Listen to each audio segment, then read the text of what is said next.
Selamat siang Pak, kami dari mahasiswi pendidikan multimedia Kampus UPI Kamda Cibiru. Mohon izin sebelumnya untuk mewawancara Bapak tentang sarana dan prasarana yang ada di SMK Letris Indonesia 2. Sebelumnya kami akan perkenalkan diri kami. Saya Velia dan saya Atifa. Sebelumnya mau berkenalan dengan Bapak. Ini dengan Bapak siapa, maaf? Ya, nama Bapak Agus Karyono.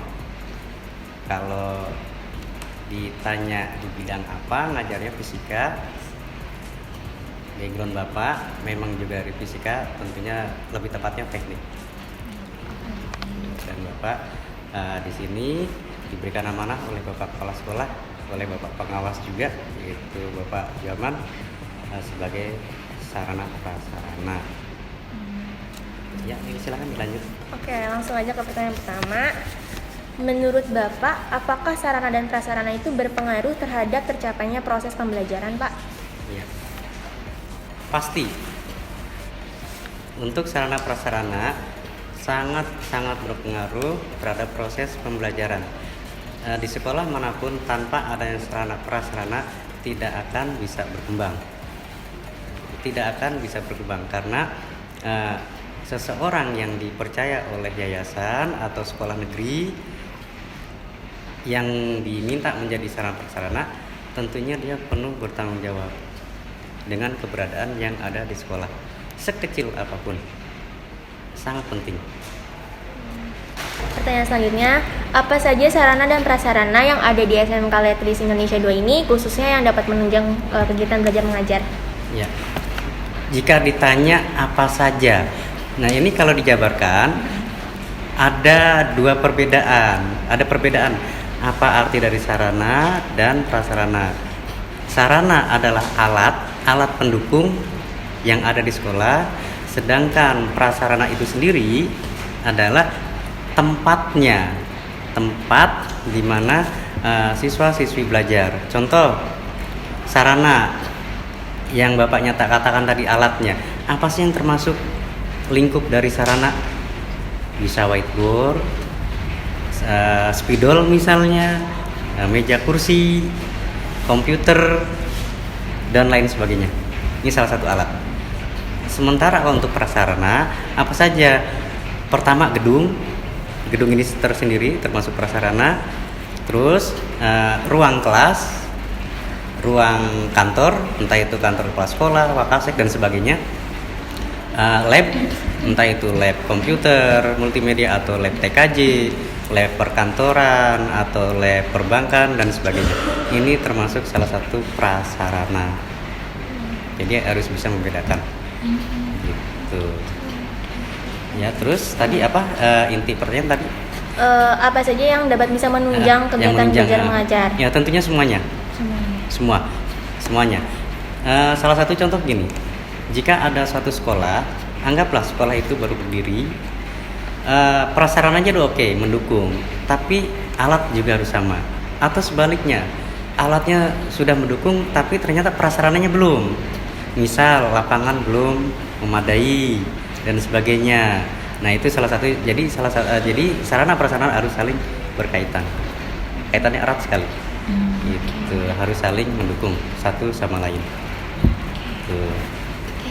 Oke, lanjut ya ke pertanyaan yang ketiga itu, bagaimana alur tercapainya sarana dan prasarana yang memadai di sekolah ini? Ya, alurnya ya. Alur tercapainya. Nah, untuk tercapainya seperti apa? Atau boleh dinyatakan prosedurnya. Contohnya seperti itu ya. Prosedurnya, misal contoh dari hal yang terkecil. Hal yang terkecil dari wali kelas misalnya. Wali kelas misalkan melaporkan sesuatu. Kalau sekolah itu memang ada sarana AC, misalnya ruangan AC-nya, karena nggak semua sekolah dilengkapi dengan AC. Tidak. Ini Bapak ambil salah satu contoh SMK Letris. SMK Letris baik itu yang di Jombang, SMK Letris 1 maupun yang di Pamulang, SMK Letris 2 yang dilengkapi dengan sarana yaitu dalam bentuk AC. Misalkan AC-nya rusak atau tidak dingin dan sebagainya, atau ada posisi kursi yang patah dan sebagainya. Ini wali kelas melaporkan ke bagian sarana prasarana, yaitu orang yang diberikan kewenangan atau tanggung jawab tentang sarana prasarana. Lantas apa tindakan dari sarana prasarana, atau katakan bapak lah kalau di sini gitu ya. Tindakan bapak, maka bapak langsung mengambil tindakan. Di cross check apa kerusakannya, itu yang tahap pertama. Jika tidak terlalu fatal, bisa langsung diganti atau diperbaiki. Tapi kalau fatal, ya terpaksa kita ajukan ke yayasan. Itu kalau swasta. Kalau swasta seperti itu alurnya. Minta persetujuan kepala sekolah, juga pengawas sekolah, pengawas dari yayasan, Bapak Joman maksudnya, minta disetujui sama beliau, baru lari ke yayasan. Nanti yayasan ngambil tindakan. Sementara sarana prasarana hanya melaporkan, gitu. Ngambil tindakan kapan nih? Nanti disampaikan ke wali kelas. Itu alurnya seperti itu. Jika pengajuan ada kekurangan, misalkan wali kelas minta sesuatu, itu juga sama. Ajukan ke sarana, nanti sarana membuat suratnya pengajuan, minta ditandatangani oleh Bapak Kepala Sekolah sama Bapak Pengawas. Setelah disetujui, ajukan ke yayasan. Kalau di negeri bagaimana? Juga sama. Bapak atau Ibu sarana prasarana yang diberikan tanggung jawab menyampaikan ke kepala sekolah. Nanti kepala sekolah ACC tanda tangan, nanti kepala sekolah langsung ke dinas gitu. Karena negeri ya, kalau negeri lainnya ke dinas, langsung itu dipenuhi apa kebutuhannya. Jadi sarana prasarana tugasnya sekecil apapun dia harus mengetahui, dan letaknya pun juga harus mengetahui. Oke. Gitu. Lanjut Itu nih. alurnya. Oke, baik. Boleh lanjut untuk di sini. Siapakah yang berperan penting dalam mengelola sarana dan prasarana? Siapa yang berperan penting untuk mengelola sarana dan prasarana? Sebetulnya gini, sarana prasarana kalau menurut bapak ya, bapak juga nggak tahu kalau menurut guru-guru yang lain atau sekolah yang lain, sebetulnya sarana prasarana itu salah satu bagian dari wakil kepala sekolah sebetulnya, gitu ya. Ini yang sedikit bapak tahu ya, mudah-mudahan bapak nggak salah lah ya. Umpama salah, bapak minta maaf ya, bapak minta maaf. Karena setahu bapak, dari kepala sekolah ini dia punya wakil, yaitu bidang kurikulum, bidang kesiswaan, bidang humas, hubungan masyarakat, dan sarana prasarana gitu. Nah mereka ini otomatis punya, di bawahnya ada lagi yang membantu. Bidang kurikulum banyak yang membantu nih dari berbagai bidang pembelajaran, penilaian dan sebagainya. Kesiswaan juga sama, ada yang membantu yaitu pembina OSIS gitu ya. Humas juga sama, ada yang membantu. Siapa itu? Ya tentunya kami, semuanya guru-guru nih, semuanya juga ikut membantu, semuanya berperan. Sarana prasarana juga sama, ada yang membantu, entah itu para wali kelas, para guru, TU, staf dan sebagainya, atau mungkin OB, security gitu. Jadi saling membantu, saling mendukung gitu ya. Cuma kebanyakan sekolah sarana prasarana tidak dikaitkan ke wakil kepala sekolah. Jadi dia berdirilah sendiri gitu ya. Gitu, berdiri sendiri artinya dia langsung ke kepala sekolah atau ke yayasan gitu. Lanjut pertanyaan selanjutnya, bagaimana cara menjaga atau mengelola sarana prasarana di sekolah ini? Ya, pertama pengawasan. Seorang sarana prasarana melakukan pengawasan itu harus ketat, entah itu di sekolah negeri maupun swasta, sangat ketat. Gitu ya, sangat ketat pengawasannya. Bagaimana cara pengawasannya? Apakah setiap hari? Apakah setiap minggu? Ya, jawabannya ya. Apa berarti harus diamati setiap hari? Ya tidak juga, gitu ya, karena kan sambil mengajar gitu ya, artinya betul-betul diawasi. Jika ada hal sekecil apapun kerusakan, jangan sampai berlarut, segera ambil tindakan gitu. Contoh, misalkan ada kendala kondisi air, misalkan di toren kosong dan sebagainya, itu kan tugas sarana prasarana. Sarana prasarana bisa tahu dari mana? Tentunya dari laporan, kan nggak mungkin segitu banyaknya di ruang lingkup sekolah. Sarana prasarana mengetahui semua, belum tentu kalau tidak ada laporan. Ya contoh yang tadi bapak bilang, misalkan kursi besi atau kayu patah, kalau nggak ada laporan ya nggak mungkin tahu gitu ya. Nah lantas pengawasannya seperti itu, lakukan tindakan pengawasan, itu pengawasan yang luar biasa ketat. Jadi nggak boleh dibilang main-main. Terus setelah itu tindakan, gitu, ambil tindakan berbagai macam lah caranya gitu. Ya, ada lagi. Oke, pertanyaan selanjutnya, jika ada warga sekolah, baik murid, guru ataupun pengurus sekolah yang secara sengaja ataupun tidak sengaja merusak sarana dan prasarana sekolah ini, apa yang dilakukan oleh pihak pengelola sarana prasarana tersebut? Iya. Kita lihat dulu kesalahannya. Lihat dulu kesalahannya. Jika memang kesalahannya itu tidak disengaja, gitu ya, tidak disengaja, misalkan memecahkan apa gitu ya tanpa sengaja, entah itu bukan karena bercanda dan sebagainya, kesenggol, ya ini sekolah yang mengganti, tidak perlu harus melibatkan orang tua, harus ganti bapak ibu dan anaknya, ini tidak perlu. Sekolah yang mengganti, sekolah yang memperbaiki, karena ada unsur ketidaksengajaan. Terkecuali unsur sengaja, sekolah, wali kelas, gurunya sudah memperingati, ini pintunya pintu kaca misalnya, ini mejanya atau kursinya juga sama dan sebagainya, misalkan whiteboardnya juga dalam bentuk kaca, hati-hati jangan berjalan dan sebagainya. Ternyata sudah dikasih peringatan seperti itu, sudah diingatkan, tapi ternyata siswanya suka lupa nih, bercanda dan sebagainya, jadinya boleh dikatakan unsur sengaja. Nah ini harus orang tua wali yang mengganti. Bagaimana kebijakan dari sekolah? Tentunya tidak sepenuhnya. Misalkan biaya kaca pecah misalnya sekian 100.000 lah katakan gitu ya. Tidak semuanya orang tua dibebankan 100.000, tidak, dibantu oleh sekolah 50.000. Karena apa? Artinya bentuk rasa tanggung jawab dari orang tua sendiri agar anaknya punya sifat tanggung jawab, jangan sampai melakukan kesalahan yang kedua kalinya. Karena sekolah ini kan bukan tempat untuk bercanda, tapi untuk mencari ilmu. Itu kalau yang sifatnya bercanda. Kalau tidak sengaja ya tidak perlu dibebankan oleh orang tua, karena orang itu kan kadang suka tanpa sengaja menyenggol sesuatu atau apa gitu. Jadi hal yang wajar. Jadi kita lihat kesalahannya. Jadi nggak mutlak harus diganti dari orang tua, tidak. Malah syukur-syukur seandainya anak itu melakukan kesalahan karena bercanda, syukur-syukur nih yayasan atau sekolah tidak perlu orang tua wali dilibatkan untuk bantu. Nah ini mudah-mudahan insya Allah di Letris seperti itu. Cuma anak tersebut harus diberikan sanksi peringatan oleh wali kelasnya, misalnya peringatan pertama, kamu nggak boleh melakukan beginian lagi ya gitu. Jadi orang tua wali tidak perlu dibebankan. Nah ini mudah-mudahan Letris dari dulu seperti itu.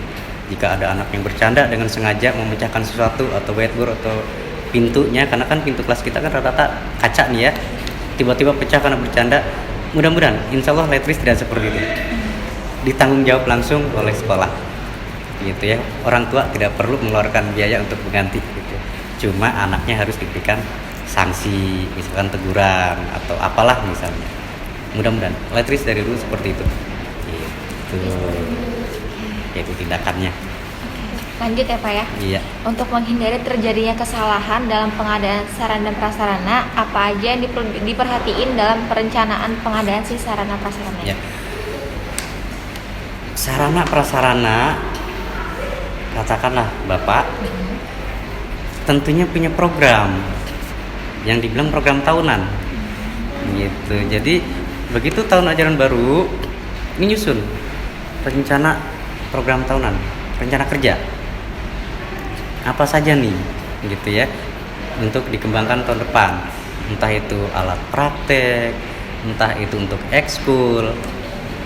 Kalau memang tidak ada ya katakan kosong, tapi jika ada itu harus ada di program tahunan. Bagaimana berjalan semuanya enggak? Belum tentu semuanya, jadi tergantung kebutuhan. Karena ada hal misalkan satu poin tidak dibutuhkan dulu gitu, apalagi kondisi pandemi seperti ini mungkin ditunda dulu, tapi untuk catatan, harus sebagai catatan untuk kedepannya. Jadi seperti itu, jadi sudah ada programnya. Terlaksananya bagaimana? Ya kalau memang sudah harus dilaksanakan, ya ajukan ke yayasan, ini yang dibutuhkan gitu. Lanjut lagi, apakah sarana dan prasarana yang belum memadai di sekolah ini, lingkungan sekolah ini? Kalau setahu Bapak, Letris yang ada di Pamulang berdiri tahun 2014 gitu ya. Kalau yang di yang di Jombang itu 2011, 2011, yang di sini 2013, jadi di sana 2012, ini 2013 mulai berdiri. 3 tahun ke sini sepertinya tidak ada untuk jawaban Bapak nyatakan tidak ada. Gitu. Jadi seandainya kalian ini sebagai mahasiswi kampus UPI ya. UPI jika menanyakan sekecil apapun sampai ke tabung aparat misalnya, hal yang kecil lah gitu katakan, itu ada. Jadi kalau kamu tanya ada nggak yang tidak ada, yang belum ada di sekolah, kalau Bapak nyatakan tidak ada, karena semua data yang ada di Letris ini di tangan Bapak itu ada semua, sampai alat untuk olahraga gitu. Tapi kalau ditanyakan bagaimana Pak perlengkapan olahraga, misalkan untuk futsal, entah itu tiang gawangnya atau basket dari ringnya, ya paling itu perlu perbaikan karena selama pandemi ini kan nggak dipakai, jadi ya siapa yang mau merawat? Karena nggak ada yang olahraga, karena adanya PKM ya dari pemerintah ya, nggak boleh gitu ya. Akhirnya kena hujan, kena panas, karatan nggak terawat. Mungkin kalau dipakai normal seperti dulu, cat sedikit kita cat, rusak dikit kita las dan sebagainya. Ya paling adanya perbaikan. Gitu. Kalau untuk diganti nggak, paling hanya perbaikan. Tuh. Pertanyaan selanjutnya, bagaimana pengelolaan sarana dan prasarana pada saat pandemi seperti ini, Pak?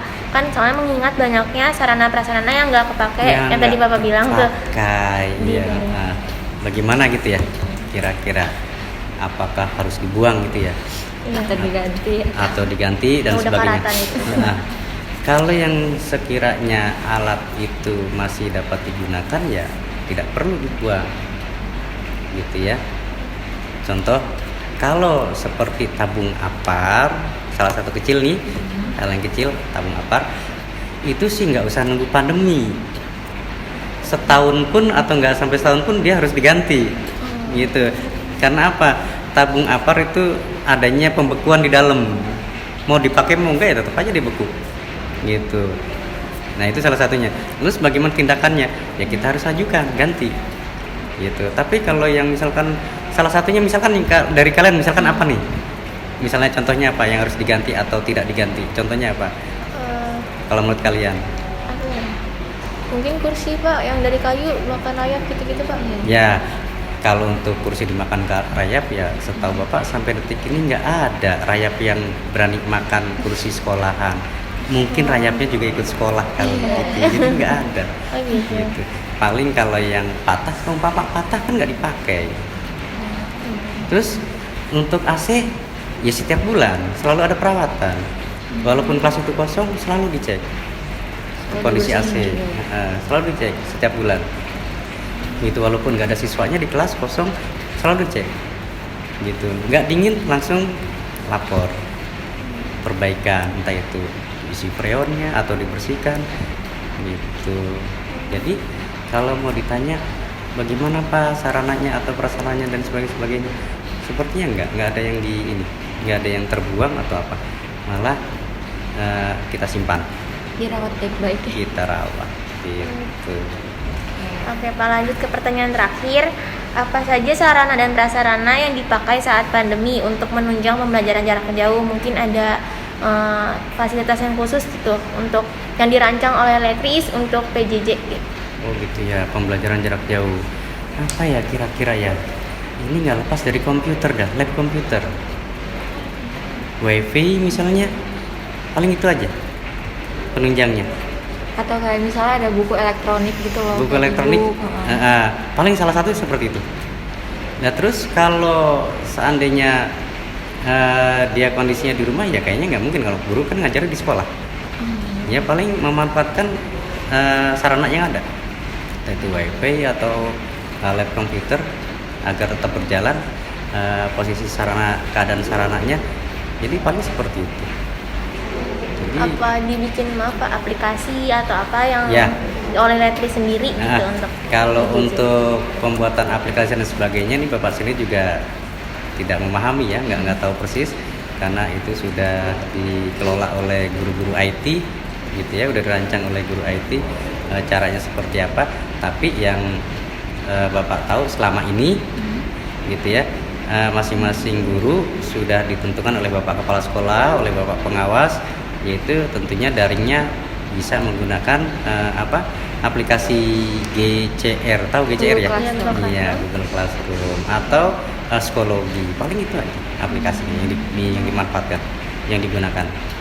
Berarti sarana yang dipakai ya manfaatkan wifi yang ada, gunakan wifi. Tuh, udah itu aja. Itu Untuk mendukung pertanyaan PJJ. tambahan ya Pak ya. Iya, boleh nggak apa-apa.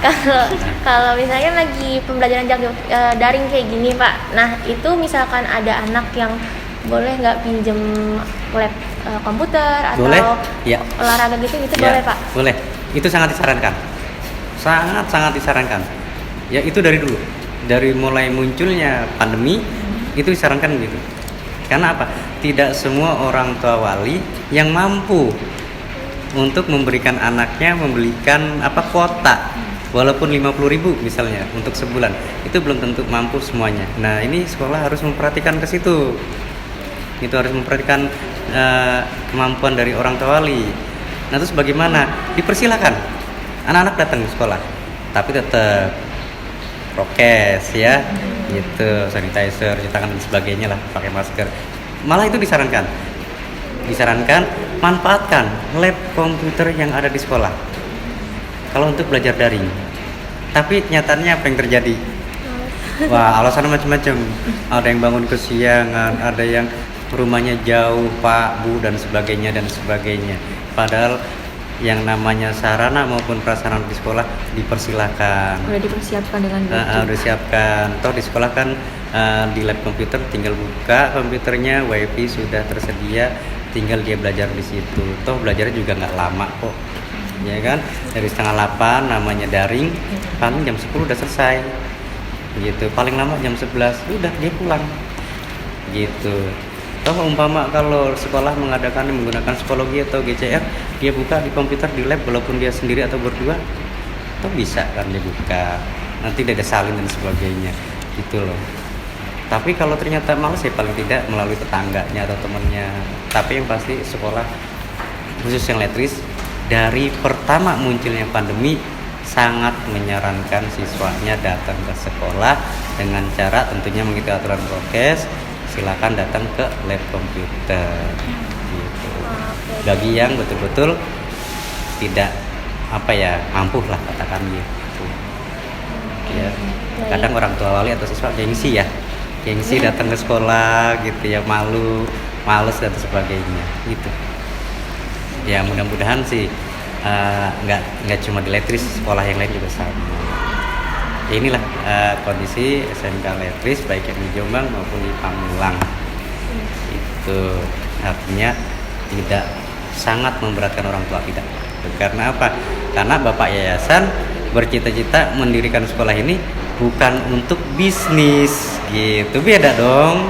Kalau berpikirnya untuk bisnis, setiap tahun jangan-jangan SPP naik nih, SPP naik ini enggak. Jadi artinya Bapak Yayasan itu memang awal rencana mendirikan sekolah untuk membantu mengembangkan pendidikan dan membantu pemerintah di program pendidikan gitu. Hanya nggak pernah naik SPP-nya dari kalian waktu sekolah di Letris. Dari mulai angkatan pertama sampai sekarang. Paling naiknya 5.000. Itu pun 3 tahun baru naik lagi gitu. Ya, ada tambahan lagi yang mau tanyakan. Kalau untuk pertanyaan sudah enggak cukup Pak, dicukupkan. Bapak dosen ya, ya nanti tolong salamin. Salam dari Bapak untuk dosen kami yang memberikan tugas. Intinya baik itu mahasiswa-mahasiswi dari kampus UPI, terutama Bapak dosen yang memberikan tugasnya juga, karena tekad kalian luar biasa. Kalian di sana kos ya? Iya. Kos luar biasa, hebat. Bapak Cumi hebat. Terima kasih Bapak. Udah itu aja pesan Bapak. Baik, terima kasih Bapak atas ilmunya, waktunya, semuanya. Sama-sama. Terima kasih ya Bapak. Kita tutup ya.